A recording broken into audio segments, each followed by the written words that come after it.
GETTYSNP ministers today sought to blame the Brexit vote for the slow-moving economy. SNP ministers today sought to blame the Brexit vote for official figures showing GDP growth of just 0.2% during the third quarter of last year. Leading economists said growth remained fragile and below trend, while business chiefs warned planned tax hikes would make the situation even worse. Scottish Tories warned the failure to match the performance of the UK economy as a whole between 2007, when the SNP came to power, and 2022 will amount to a growth gap of £16.5 billion in cash terms. Theresa May also attacked Nicola Sturgeon's record as she clashed with the SNP over its demands to remain in the EU's single market.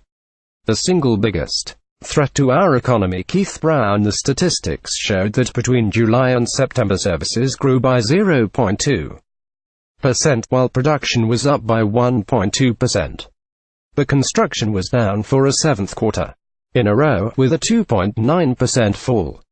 Over the same period, the UK as a whole experienced total economic growth of 0.4%. On an annual basis, the UK-wide economy increased at more than double the pace of Scotland at 1.7% compared to 0.6%. Economy Secretary Keith Brown said the figures demonstrated resilience in of uncertainty caused by the decision to cut ties with Brussels. He said, "Our determination to seize opportunity and grow our economy is demonstrated by the £270 million increase on economic spending we announced in the £201,819 draft budget." However, it cannot be stressed enough that the single biggest threat to our economy as a whole remains the lack of clarity from the UK government over Brexit. Mr. Brown also blamed the fall in construction on the completion of major projects such as Forth Replacement Crossing, M8 Missing Link and the Borders Railway.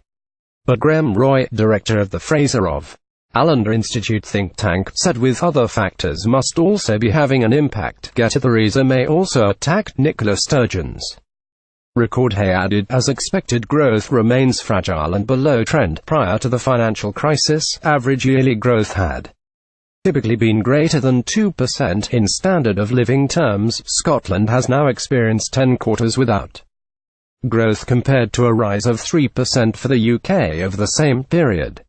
The figures come just days after Ms Sturgeon published a report suggesting a hard Brexit would cost every Scot £2,300. Former SNP Cabinet Minister Alex Neil cast doubt on Ms Sturgeon's analysis, which suggested leaving the EU without a deal would cost Scotland £12.7 billion a year by 2030. In a newspaper interview, he described such forecasts as very, very dubious, adding, "I think until we see the shape of the deal, we don't know what the assumptions are." In the Commons, SNP Westminster leader Ian Blackford accused Ms May of not having a shred of economic analysis on the impact of leaving the EU single market.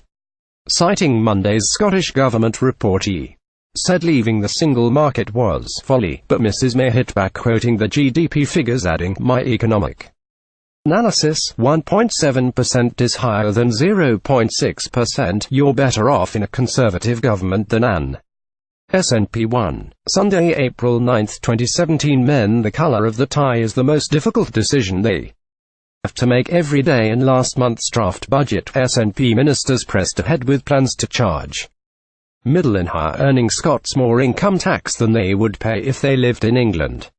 Scottish Secretary David Mundell said, "The UK government is investing, including with an extra £2 billion announced in the budget, to increase prosperity in Scotland, and I urge the Scottish government to use its extensive new powers to do the same." But its recent decision to make Scotland the highest taxed part of the UK risks damaging rather than growing our economy. Colin Borland, head of devolved nations at the Federation of Small Businesses, urged SNP ministers to put the economy first, adding, "Like large parts of Scotland's transport network this morning, these figures show that the Scottish economy is disappointingly slow-moving." David Lonsdale, director of the Scottish Retail Consortium, said, "With family finances facing the likelihood of higher council tax bills, it's important consumers don't face a further hit too."